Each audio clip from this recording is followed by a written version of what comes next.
Last time, we talked about self-sabotage. How your brain, when it feels threatened, can hijack your best intentions and drive you off a cliff. But I want to talk to a specific group of people today. Not the ones who are struggling because they don't care enough. The ones who are struggling because they care too much. Who've read everything there is to read, put in the hours, built something real, and still can't shake the feeling that they're one bad meeting, one probing question away from being completely found out. You know this feeling. You walk into a room full of confident people and immediately start scanning for the exit. Someone compliments your work, and your first internal response isn't pride. It's a suspicion. They wouldn't say that if they really knew. You get the promotion, the grade, the recognition, and instead of feeling like you've arrived, you feel like the clock has started, like you've just been handed more rope. Here's what makes it especially cruel. You are probably more qualified than the people who aren't feeling this way. You've worked harder, thought more carefully, and second-guessed yourself more rigorously than the most confident people around you, and yet they're the ones who raise their hands first. They speak with certainty. They seem to move through the world without that low, constant hum of what if they find out. The intelligence that should be your greatest asset has somehow become the engine of your deepest insecurity. Let's figure out why, and what to do about it. What you're experiencing has a name. Imposter syndrome. Psychologists Pauline Clance and Suzanne Imes first described it in 1978, studying high-achieving women who, despite their success, were convinced they'd fooled everyone around them. The clinical definition is a persistent belief that you're less competent than others perceive you to be, paired with a fear that you'll eventually be exposed. Neil Gaiman once talked about this.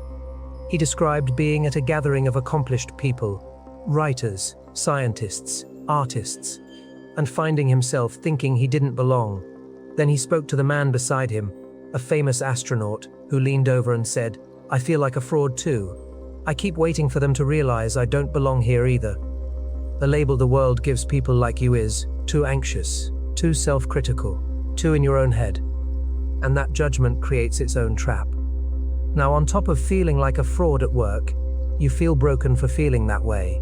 The self-doubt picks up a layer of shame. You tell yourself, confident people don't feel this way. Capable people don't feel this way. You should just know you're good enough. And the fact that you don't, that must be the real evidence you're not. I'm not going to tell you to, just believe in yourself.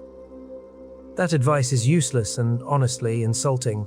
Instead, I want to look at the mechanism underneath this, explain why it targets the most capable people in any room, and give you some tools that actually work with how your brain operates, not against it. To understand why this happens, you need to understand what changed. For most of human history, and for most of our educational systems, competence was visible. You either knew how to plow the field or you didn't. The feedback loop was immediate, clear, and physical. Psychologists call this a kind learning environment. Stable rules, accurate feedback. Expertise accumulates in a straight line. In a kind learning environment, confidence tracks competence almost perfectly. The more you know, the more you feel like you know. The modern knowledge economy doesn't work like that. Psychologists call it a wicked learning environment. Feedback is delayed, ambiguous, or non-existent. The rules keep shifting. Expertise in one area tells you almost nothing about your performance in the next. A surgeon brilliant in the OR might be mediocre at managing a team. A gifted researcher might be a poor communicator. And the better you get at one thing, the more clearly you see how vast and unmapped the surrounding territory is. Think about the difference between checkers and chess. In checkers, once you know the rules, the board is knowable. In chess, and especially in the careers most of you have, the board keeps adding squares. The better you get at reading the current configuration, the more you realize there are whole dimensions of the game you haven't mapped yet. So what happens to the person paying close attention? They see the new squares. They feel the weight of what they don't know.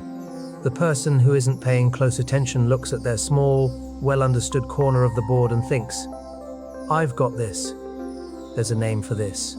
In 1999, psychologists David Dunning and Justin Kruger published findings that have been replicated many times since. People with low competence in a given area dramatically overestimate their ability, They lack the knowledge to know what they don't know. People with high competence do the opposite.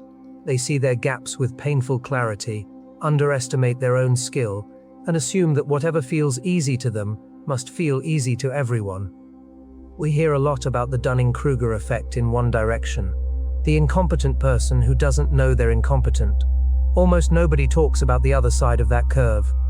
The expert who doesn't know they're an expert. So here's a question worth sitting with. What if everything you've been reading as evidence of your inadequacy is actually evidence of the exact opposite?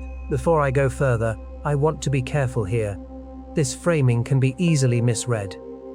Confidence is not a bad thing. In emergency medicine, firefighting, and military command, hesitation kills and certainty saves lives. Specialists who've drilled a narrow skill to an almost unconscious level and trust that skill completely. They're irreplaceable. We need them. But the model that says confidence equals competence doesn't describe most of what the modern world demands. Stop thinking in terms of confidence. Start thinking in terms of calibration. Confidence says, I know I'm right. Calibration says, I know approximately how right I am, and I know what I'd need to see to change my mind. The confident person doesn't feel doubt because they're not tracking the edges of their knowledge closely enough to notice. The calibrated person feels doubt precisely because they're tracking those edges so carefully that they can see exactly where solid ground ends and uncertainty begins. Two pilots. The first has been flying for 20 years without an incident. He waves off the pre-flight checklist. He's done it 1,000 times.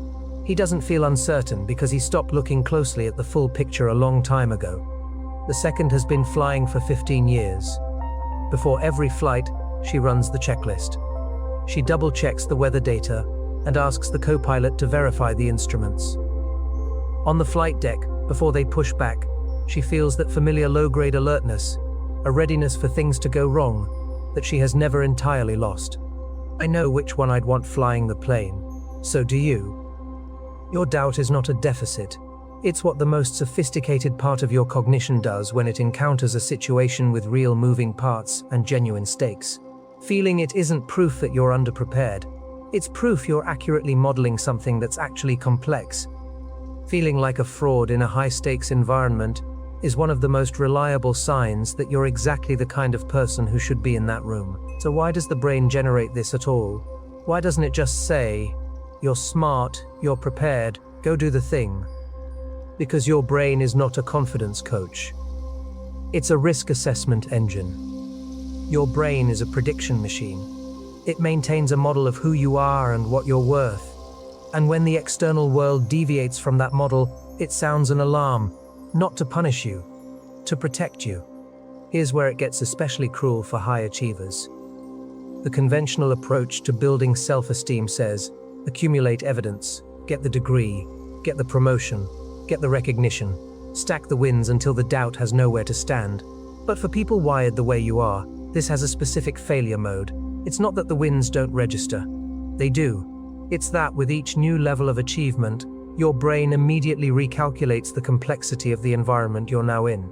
You get the degree, and suddenly you're surrounded by people with PhDs. You get the promotion, and suddenly you're in meetings with people who've been doing this for 20 years. The summit turns out to be a base camp, and there's a whole new mountain above it. Psychologists call this the competence treadmill. The faster you run, the faster it moves. Think of a musician who has practiced for 10 years. To a beginner, she sounds like a master. To herself, she hears every imperfect note, every place where the phrasing could be cleaner, every gap between what she plays and what she hears in her head. She doesn't hear the same music the beginner hears. She hears the space between the notes. Or a novelist who finishes a manuscript. A reader picks it up and experiences a story. The writer reads it and sees every sentence that limps, every plot thread that doesn't quite resolve, every place where the vision didn't fully make it to the page. They are not reading the same book. This is not a bug, it's the mechanism by which craft improves. You cannot fix what you cannot see. The fact that you can see it, that your internal model of excellence is detailed enough to expose the gap, is the same thing that will make your next piece of work better. Your sensitivity to your own failures is the engine of your growth. It just doesn't feel that way from the inside. So knowing all this, what do you actually do? Understanding a mechanism isn't the same as being free of it. The first tool is what I call the evidence audit. Standard advice. Just be more confident. Fake it till you make it. Doesn't work for people like you. Your brain won't accept a command to override its risk assessment system. That system is too fast, too deep, and frankly too intelligent. You can't tell a sophisticated threat detector to stand down. You have to work with it.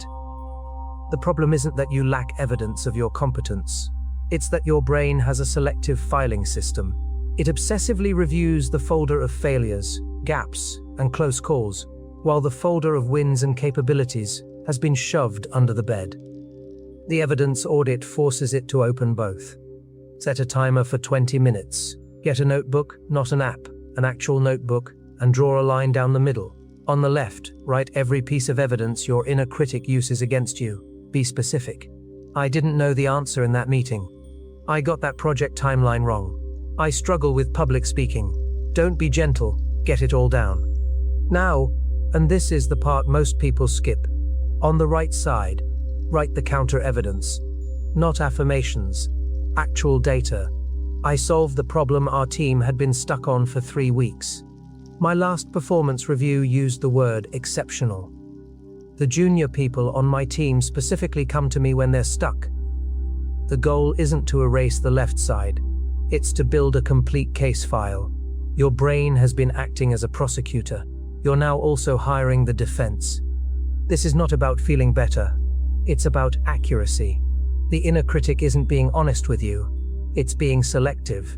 The only way to correct a selective judge is to insist that all the evidence gets heard. Do this whenever the voice gets loud. You're not trying to silence the critic. You're calibrating it. There's a second structural problem behind why imposter syndrome persists among high achievers. And it has to do with where you're trying to measure your competence. Einstein failed his entrance exam to the Swiss Federal Polytechnic on the first attempt. He described himself as a slow thinker who needed to turn ideas over for a long time before they became clear. By the standards of the systems he moved through, he was often not the most impressive person in the room, and he knew it. The misconception underneath this is the idea that competence is a single fixed quantity, that there's one, how smart are you, meter, and your job is to score well on it everywhere. This is a cultural lie, and it's uniquely damaging to people whose particular kind of intelligence doesn't perform on the metrics their current environment is measuring. There is a difference between your expertise and the metrics of the environment you're in. These are not the same thing, and the gap between them is not a verdict on your worth. It's a mismatch of instruments. A fish doesn't know it's an excellent swimmer when it's being asked to climb a tree. It just knows it can't reach the top. When you feel the imposter feeling most acutely, try asking a different question. Not, am I good enough for this environment? But, is this environment actually measuring what I'm good at? Sometimes the answer is yes, and the work is adjusting your self-assessment. Sometimes the answer is no, and in those cases, your discomfort isn't evidence of inadequacy, it's navigation data. Your competence is trying to tell you you're being measured with the wrong ruler. High achievers often expend enormous energy performing on metrics that were never designed to capture their actual strengths. That energy has a cost. It depletes the resources you need to do the work you're genuinely excellent at. The goal isn't to score well on every metric. It's to identify the ones that actually map to what you can do and build your life around those. Now for the real logistical problem. Your brain has terrible long-term memory for your own success. This is actually an adaptive feature, not a bug. We're wired to habituate to the positive and stay alert to threats. Something that felt like an enormous win 3 years ago now just feels like baseline. Part of the furniture, the scary new thing, the current gap, the looming risk. That's what gets the processing time. Think of your career like a factory that's constantly running. New products come off the line every day. Solved problems, finished projects, skills learned, people helped. And you're so focused on what's next down the conveyor belt that you never look at the warehouse behind you. The warehouse is full, but all you see is the empty workbench in front of you. The tool here is a competence archive. It works because it outsources the job of remembering to something with more reliable memory than your brain: a document. Leonardo da Vinci kept notebooks his entire life. Historians estimate over 13,000 pages across his lifetime. Not just creative output, a running record of his own thinking, a living proof of an active, growing mind. When he was deep in a project that wasn't working, he could open a book and see evidence of how he'd worked through hard problems before. Your version doesn't need to be that ambitious. Use any note-taking tool: Notion, Obsidian, a Google Doc, a physical notebook, and create one document with one rule. You only add, never delete. Every week, spend 5 minutes writing down one thing you did that required a skill or knowledge you didn't have a year ago. One problem you solved, one person you helped, one moment when your competence was visible, even if only to you. Here's how it actually helps.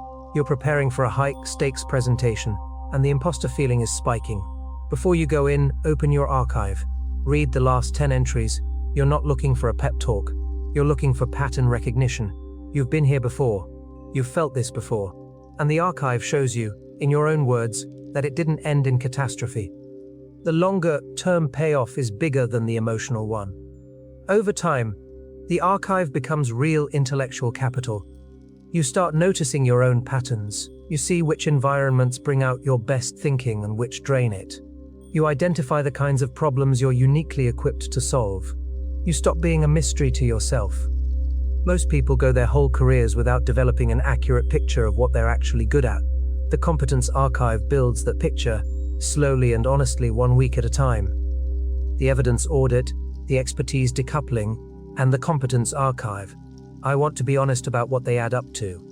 You are not someone who suffers from imposter syndrome. That framing makes you the passive recipient of something happening to you from outside. That's not what's going on. What you actually are is a person whose model of the world is sophisticated enough to accurately register complexity, risk, and the edges of your own knowledge. That capacity is not a flaw. It's one of the most valuable things about how your mind works. The problem isn't the sensitivity. The problem is that nobody ever taught you how to read the signal it's sending. Feeling like a fraud is not evidence that you are one. In a high-stakes environment, it's one of the most reliable signs that you're taking the situation seriously enough to see it clearly. Your brain's filing system is biased against your own wins. The evidence audit corrects that bias not by inflating anything, but by insisting on accuracy. Your competence and the metrics measuring you aren't the same thing, and when they don't match, that's navigation data, not a verdict. And your mind will naturally forget most of your evidence. That's what the archive is for. The emotional shift this brings isn't arrogance. It's not some sudden confidence that wipes out all doubt. It's something more durable than that. A quiet, grounded sense that you've been here before, that you have evidence to support your presence, and that the discomfort you're feeling isn't weakness. It's watchfulness. In a complex world, that's exactly what the situation calls for. You're not a fraud. You're someone who knows exactly how hard this actually is. Before I wrap up, some of you are watching this thinking, I recognize the imposter syndrome, but my problem goes almost the other direction. I don't worry about being found out. I worry that I can't start at all. Not because of fear of judgment, because nothing I'm being asked to do feels worth the energy. The tasks are too small, too repetitive, too easy, and somehow that very ease makes them impossible. If that sounds familiar, that's not laziness, and it's not what we talked about today. That's a different cognitive pattern, with its own name and its own mechanism. I've made a video specifically about it, the understimulation paradox, what it does to high-capacity minds, and what actually helps. Linked above and in the description. These two things are connected. They're often two expressions of the same underlying problem, a complex mind in an environment that wasn't quite built for it. Thanks for being here. I know these aren't easy things to sit with. I hope this gives you a frame that actually fits, one that makes your experience make sense, rather than one that just asks you to feel differently about something you haven't understood yet. The evidence audit, the expertise decoupling, and the competence archive. None of these is a quick fix, but they're real, and they compound. Next time, we'll look at what happens when the imposter feeling stops being internal, when it shows up in how you communicate, how you take up space in a room, and how the people around you read your silence as uncertainty. It's a different layer of the same story. Until then, take care of that brain. It's doing something important, even when it doesn't feel like it.